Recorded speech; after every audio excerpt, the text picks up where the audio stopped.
আমরা এই ভিডিওটির মাধ্যমে জানার চেষ্টা করব ব্যাটারির জন্য যে আমরা চার্জার সিলেক্ট করি, কত এম্পিয়ারের ব্যাটারির জন্য কত এম্পিয়ারের চার্জার সিলেক্ট করব, সেই বিষয়টা আসলে ক্লিয়ার একটা কনসেপ্ট দেওয়ার চেষ্টা করব। তবে একটা বিষয় বলে দেই, এই যে ব্যাটারির যে ক্যাপাসিটি নির্ণয় করে সেটার যে আসলে চার্জার সিলেকশন করা হয়, সেই চার্জারের উপর কিন্তু ম্যাথমেটিক্যাল টার্ম আছে এবং বিভিন্ন হিসাব নিকাশ করে দেন হচ্ছে সেই ব্যাটারি চার্জারগুলোকে সিলেক্ট করতে হয়। এবং মার্কেটে কিন্তু বিভিন্ন ধরনের ব্যাটারি পাওয়া যায়। ধরেন এটা হচ্ছে লিথিয়াম ব্যাটারি, লিপো ব্যাটারি আছে, লি আয়ন ব্যাটারি আছে, তারপরে হচ্ছে লিথিয়াম ফসফেট ব্যাটারি আছে এবং এই ধরনের কিন্তু অসংখ্য ধরনের battery, lead acid, dry-sell battery আছে। এই যে ব্যাটারিগুলো মার্কেটে পাওয়া যায়, এক একটা ব্যাটারির কিন্তু এক এক কাজের জন্য তৈরি করা হয়েছে। তো সেই সমস্ত কাজ অনুযায়ী সেগুলোর চার্জ রেট থাকে, ডিসচার্জ রেট থাকে, সেই অনুযায়ী কিন্তু চার্জার নির্ধারণ করতে হয়। কিন্তু আমি যতটুকু জানি, আমার এই চ্যানেলের ম্যাক্সিমাম অডিয়েন্স হচ্ছে সাধারণ জনগণ। তারা চাইবেন যে ভাইয়া খুব সহজে বা শর্টকাটে একটা মেথড বলেন, যে মেথডের মাধ্যমে আমরা চাইলে অনায়াসেই কিন্তু চার্জার সিলেক্ট করতে পারি। তো আমিও চেষ্টা করব এই ভিডিওটির মাধ্যমে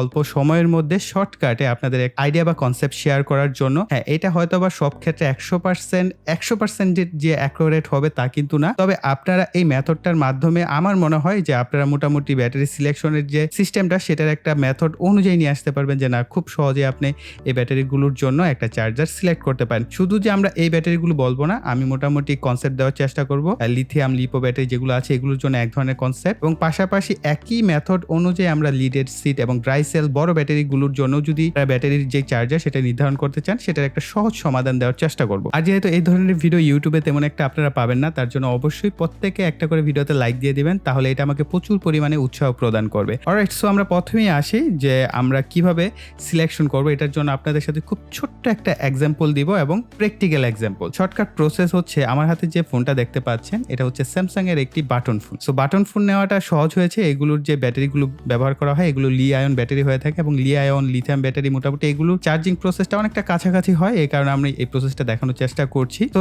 এই যে ব্যাটারিটা, সো আমরা দেখবো এইটার এমএএইচ কত। সো এটার গায়ে দেখতে পাচ্ছেন 3.7 ভোল্টের ব্যাটারি, এবং এগুলো কিন্তু 3.7 ভোল্টের অর্থাৎ 18650 ব্যাটারিগুলো।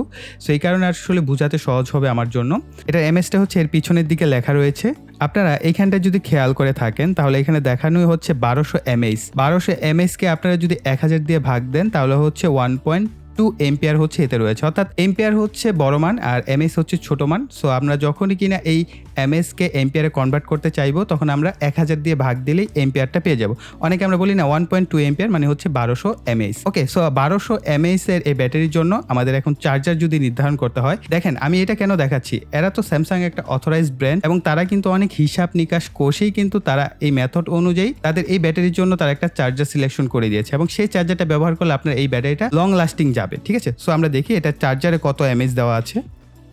সো ক্যামেরায় ক্লিয়ারভাবে আসছে কিনা আপনারা যদি খেয়াল করে দেখেন, এটা কিন্তু আমাদের 5 ভোল্টের একটি চার্জার, অর্থাৎ এর আউটপুট লেখা আছে এই পাশে ছোট্ট করে লেখা আউটপুট 5 ভোল্ট এবং হচ্ছে 550 মিলি এম্পিয়ার, অর্থাৎ এটার আউটপুট চার্জটা 550 মিলি এম্পিয়ার রেটে। সো আমরা ব্যাটারি পেয়েছি কত 1200, এবং আমরা কি অর্ধেকের কিছুটা কম হচ্ছে আমাদের এর চার্জার। ঠিক একই প্রক্রিয়া আমরা অ্যাপ্লাই করব 18650 ব্যাটারির ক্ষেত্রে। কিভাবে করব আমি সেটার জন্য কিছু এক্সাম্পল আপনাদের সাথে শেয়ার করব, এতে করে আপনাদের বুঝতে সুবিধা হবে। সেটা হচ্ছে, ধরেন আমরা এখানে 9টি ব্যাটারি নিলাম এবং ধরে নিচ্ছি, যদিও আমরা জানি 18650 ব্যাটারি হচ্ছে এক এক ব্যাটারি এক এক রকম এমএএইচ এর হতে পারে, এবং এদের রিয়েল ক্যাপাসিটি হয় একরকম, এদের গায়ের ক্যাপাসিটি হয় একরকম। সো আমি ধরে নেব যে এদের রিয়েল ক্যাপাসিটি প্রত্যেকটা ব্যাটারি 2 এম্পিয়ার করে। এবং এখানে দেখেন আমরা যখন কিনা 9টা ব্যাটারি দিয়ে প্যাক তৈরি করি, তখন কিন্তু সিরিজ প্যারালাল কানেকশন করা হয়। সেটার উপর কিন্তু আমাদের ভিডিও আছে, আমি আপনাদের ভিডিওর সাজেশনের জন্য ভিডিও ডিসক্রিপশন বক্সে দিয়ে দেবো। আমার ধারণা আপনারা ম্যাক্সিমাম মানুষ সেই ভিডিওটা দেখেছেন, যারা দেখেন নাই অবশ্যই দেখে নেবেন, এতে করে সিরিজ প্যারালালের হিসাবটা বুঝে যাবেন। যদি আমাদের এখানে ধরে নিলাম যে 3টাকে আমরা সিরিজে কানেক্ট করলাম এবং এদের প্রত্যেকটার এমএএইচ হচ্ছে 2 এম্পিয়ার। 2 এম্পিয়ার মানে হচ্ছে 2000 এমএএইচ বা মিলি এম্পিয়ার আপনারা বলতে পারেন। তাহলে এখানে আমরা এই 3টা থেকে কিন্তু 2 এম্পিয়ারই পাবো। কেন? এদেরকে সিরিজে কানেক্ট করা হয়েছে।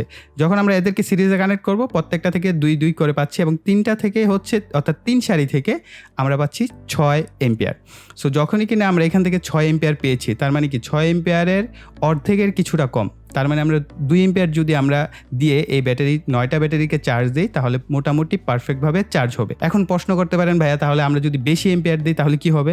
ভাই বেশি এম্পিয়ার দিলে আপনার একটা জিনিস, যেহেতু আমরা এখানে 9টা ব্যাটারি সেল তৈরি করব তখন অবশ্যই আমরা বিএমএস সার্কিট ব্যবহার করব। বিএমএস সার্কিটের কিন্তু সর্বোচ্চ ইনপুট এম্পিয়ার রেট দেওয়া থাকে। সো কিছু কিছু দেওয়া থাকে, কিছু কিছু দেওয়া থাকে না, এবং কিছু বিএমএস এর আছে ইনপুট এম্পিয়ার বেশি নিতে পারে, কিছু আছে কম নিতে পারে। সো যাই হোক, তারপরও একটা বিষয় কি, আপনি ধরেন 2 এম্পিয়ারের জায়গায় 3 এম্পিয়ার দিলেন, ঠিক আছে কাজ করবে, কিন্তু সেখানে যদি আপনি 5 এম্পিয়ার বা 10 এম্পিয়ার দেন তাহলে কিন্তু আপনার এমন হতে পারে বিএমএস সার্কিটটা ওভারহিট হবে, নষ্ট হয়ে যেতে পারে। ইভেন যদি বিএমএস সার্কিট দেখা গেল অতিরিক্ত এম্পিয়ার সাপোর্ট করে, কিন্তু আমাদের এই ব্যাটারিগুলো কিন্তু অতিরিক্ত এম্পিয়ার সাপোর্ট করবে না। এতে করে ব্যাটারি ঠিকঠাক চলবে কিছুদিন, ধীরে ধীরে এই ব্যাটারির যে লংজিভিটি থাকে বা আমরা লাইফ টাইম বলতে পারি, সেই লাইফ টাইম ধীরে ধীরে কমে আসবে। সো এই কারণে হচ্ছে আমি যে মেথডটা বললাম, যে অর্থাৎ আপনি যদি এখানে 6 এম্পিয়ার পান তাহলে চেষ্টা করবেন অর্ধেকের কম। অর্ধেকের কম কত? আমরা 2 এম্পিয়ার বা 2.5 এম্পিয়ার, অবশ্যই 12 ভোল্ট। এবং আরেকটা বিষয় দেখেন, আমাদের এখানে ব্যাটারি 3.7 ভোল্ট, কিন্তু আমাদের আউটপুট কত? 5 ভোল্ট। ঠিক একইভাবে যখন আমরা এদেরকে দিয়ে ব্যাটারি প্যাক তৈরি করব তখন আমরা কিন্তু যেহেতু 3.7 ভোল্টের ম্যাক্সিমাম আমরা ফুল চার্জ করলে পাই 4.1 বা 4.2 ভোল্ট। তো প্রত্যেকটার জন্য কিন্তু আমরা 5 ভোল্ট করে হিসাব করতে পারি। তো সেই হিসেবে আমরা যদি ধরি, আমরা এই যে ব্যাটারিগুলো এদেরকে আমরা যদি 12 ভোল্টে নিয়ে আসতে চাই তাহলে আমাদের চার্জারের যে ভোল্টেজ সেটা থাকতে হবে 12.6 ভোল্ট। সো কিছু ক্ষেত্রে আপনি হয়তো 12.8 ভোল্ট বা 13 ভোল্ট বা 13.2 ভোল্টও ব্যবহার করতে পারেন, তবে এর উপরে না যাওয়াই ভালো। এর উপরেও যে আপনি ব্যাটারি যে ভোল্টেজ সেটা ব্যবহার করতে পারবেন না তা না, কিন্তু করলেও যে একই সমস্যা, যে ব্যাটারিগুলো দ্রুত নষ্ট হয়ে যাওয়ার একটা সম্ভাবনা থাকবে, অর্থাৎ এদের লং লাইফ সেটা কমে আসবে। সো এই একটা গেল। এখন আমরা আরেকটা উদাহরণ দিই, তাহলে আরেকটু কনসেপ্ট ক্লিয়ার হয়ে যাবে। সো ধরে নিলাম আমরা এইখানে জাস্ট আমি উদাহরণ দিয়ে বোঝাচ্ছি, যেহেতু আমার কাছে এখন বড় ব্যাটারি প্যাক নাই, ইন ফিউচার আমরা করব। সো এখানে ধরলাম 18টা ব্যাটারি রয়েছে, ঠিক আছে, 1 2 3 4 5 6 3 6 18টা ব্যাটারি দিয়ে আমরা প্যাক তৈরি করছি। সো ধরে নিলাম প্রত্যেক 3টা থেকে হচ্ছে আমরা 2 এম্পিয়ার করে পাচ্ছি। তাহলে আমরা কত এম্পিয়ার পাচ্ছি? 12 এম্পিয়ার। সো যখন আমরা 12 এম্পিয়ার পাচ্ছি তার মানে আমরা অর্ধেকের কম, তার মানে হচ্ছে আমরা এখানে 5 এম্পিয়ারের যে অ্যাডাপ্টার পাওয়া যায়, 12 ভোল্টের অ্যাডাপ্টার 5 এম্পিয়ার পাওয়া যায়, আমরা সেটা ব্যবহার করতে পারছি। যদি চাই কম দিয়েও করতে পারবো। ধরেন আমরা এখানে 12 ভোল্টের 3 এম্পিয়ার দিয়েও কিন্তু এই ব্যাটারিগুলোকে অনায়াসে চার্জ করতে পারবো। পারবো না যে তা কিন্তু না। সেক্ষেত্রে যেটা হবে যে হয়তো ব্যাটারিগুলো চার্জ হতে কিছুটা সময় বেশি লাগবে, এছাড়া কোনো অসুবিধাই নেই। কিন্তু বেশি ব্যবহার করলে যে কুইক চার্জ হবে এরকমটা না। যদি আপনার বিএমএস সাপোর্ট করে তাহলে কুইক চার্জ হবে, আদারওয়াইজ হবে না। এবং কুইক চার্জে যে সমস্যা আমি বারবার বলছি, যে আপনার ব্যাটারি লং লাইফ খুব দ্রুত, এর যে লাইফটা লং থাকার কথা সেটা শর্ট হয়ে আসবে। অলরাইট, সো এই গেল একটা বিষয়। এখন আমরা জানবো লিড অ্যাসিড বা আমরা নর্মালি আইপিএস এ যে ব্যাটারিগুলো ব্যবহার করে থাকি, বড় বড় ব্যাটারি, সেগুলোর ক্যালকুলেশনটা কিভাবে করবেন। এখানে ছোট্ট একটা ম্যাথ আপনাদের ক্লিয়ার করে দিব, সেটা হচ্ছে আমরা আমাদের কম্পিউটার স্ক্রিন থেকে দেখবো। এখানে একটা আপনারা ব্যাটারি দেখতে পাচ্ছেন, ধরে নিচ্ছি এটা হচ্ছে 12 ভোল্টের একটি ব্যাটারি এবং এতে রয়েছে 165 এম্পিয়ার। এরকম কিন্তু এম্পিয়ার হয়ে থাকে, অর্থাৎ যে এম্পিয়ারই হোক আপনার ব্যাটারির গায়ে তো লেখা আপনারা পাবেন যে কত এম্পিয়ারের ব্যাটারি এটা। তো এটা যদি আপনার 100 এম্পিয়ার হয় তাহলে 100 এম্পিয়ারের জন্য হিসাবটা করবেন, আর যদি 130 এম্পিয়ার বা 35 এম্পিয়ার হয় তাহলে 135 এম্পিয়ার ধরে হিসাব করবেন। তো দেখেন 12 ভোল্টের ব্যাটারির জন্য তো আমরা জানি যে এটার চার্জিং ভোল্টেজ কত হবে, 14.4 ভোল্ট, 13.2 ভোল্ট বা 12.6 ভোল্ট, এইরকম কিন্তু সিলেকশন হয়। কিন্তু নর্মালি দেখবেন আইপিএস নিয়ে যারা কাজ করেন তারা ভালো জানেন 13 ভোল্ট থেকে 14.4 ভোল্টের মধ্যে হচ্ছে তারা চার্জিং ভোল্টেজটা সেট করে দেন। ওকে, আর এম্পিয়ারটা দেখেন, মূল হচ্ছে এম্পিয়ার। ভোল্টেজ তো সবাই সিলেকশন করতেই পারে, কিন্তু এম্পিয়ারটা অনেকে সিলেকশন করতে পারে না। সেই ক্ষেত্রে আমরা একটা সহজ মেথড হচ্ছে, আমরা এই যে এম্পিয়ারটা, যে এম্পিয়ারে থাকবে আপনার ব্যাটারি গায়ে 165, এটাকে ভাগ দিবেন হচ্ছে 10 দিয়ে, তাহলে আমরা কত পাচ্ছি? 16.5 এম্পিয়ার। কিন্তু এই ধরনের ব্যাটারিগুলোর একটা বিষয় থাকে, সেটা হচ্ছে এই ব্যাটারিগুলো দিন যত যায় তখন কিন্তু এদের যে এম্পিয়ার ক্যাপাসিটি এটা ধীরে ধীরে কমতে শুরু করে। এটা লিড অ্যাসিড হোক বা আপনার ড্রাই-সেল হোক, সমস্ত ব্যাটারি কিন্তু এই প্রবলেমটা হয় এই ধরনের ব্যাটারিগুলো। তার কারণে নর্মালি এদের যে চার্জিং এম্পিয়ার আরও কম রাখা হয়। সো নর্মালি হচ্ছে 15 এম্পিয়ার হচ্ছে পারফেক্ট। 15 এম্পিয়ারের চার্জার দিয়ে হচ্ছে আপনি 165 এম্পিয়ারের যে ব্যাটারি সেটাকে চার্জ করতে পারবেন, এবং আপনি চাইলে এটাকে 10 এম্পিয়ারের চার্জার দিয়েও চার্জ করতে পারবেন। সো এই দুইটা প্রসেসের মাধ্যমে আপনি চার্জ করতে পারেন, ঠিক আছে। 10 এম্পিয়ার দিয়েও করতে পারবেন, 15 এম্পিয়ার দিয়েও করতে পারবেন, কিন্তু 10 এম্পিয়ার দিয়ে করলে আপনার সময়টা বেশি লাগবে। আচ্ছা, সময়টা কিভাবে ক্যালকুলেশন করবেন সেটাও আমি বলে দিচ্ছি। এই যে আমরা এই ব্যাটারির জন্য ধরে নিলাম চার্জার সিলেকশন করলাম 15 এম্পিয়ারের। সো এই 15 এম্পিয়ারের যদি চার্জার হয় তাহলে আমরা যে মোট এম্পিয়ারটা পেয়েছি, অর্থাৎ 165 এম্পিয়ারকে আমাদের চার্জিং এম্পিয়ার দিয়ে ভাগ দিব, অর্থাৎ ভাগ 15 এম্পিয়ার। তাহলে আমরা যেই সংখ্যাটা পাবো সেটা হচ্ছে ঘন্টা আকারে কত ঘন্টা লাগবে চার্জ হতে। সো আই থিঙ্ক আমরা যদি 165কে 15 দিয়ে ভাগ দেই, ভাগ 15, তাহলে আমরা পাচ্ছি 11, অর্থাৎ তার মানে আমাদের পুরোপুরি 11 ঘন্টা প্রয়োজন হবে এই ব্যাটারিটি ফুল চার্জ হতে। কিন্তু এখানেও একটা বিষয় থাকে। এখন আপনারা অনেকেই প্রশ্ন করতে পারেন যে ভাই আমি 15 এম্পিয়ারের চার্জার ব্যবহার করি, কিন্তু 165 এম্পিয়ারের ব্যাটারিকে চার্জ করতে আমার অনেক বেশি সময় লাগে। এটার একটা কারণ আছে। আপনি এই যে ব্যাটারির সাথে যে কেবল ব্যবহার করছেন, যে সার্কিট ব্যবহার করছেন, এখানে কিছুটা এফিসিয়েন্সি প্রবলেম হয়।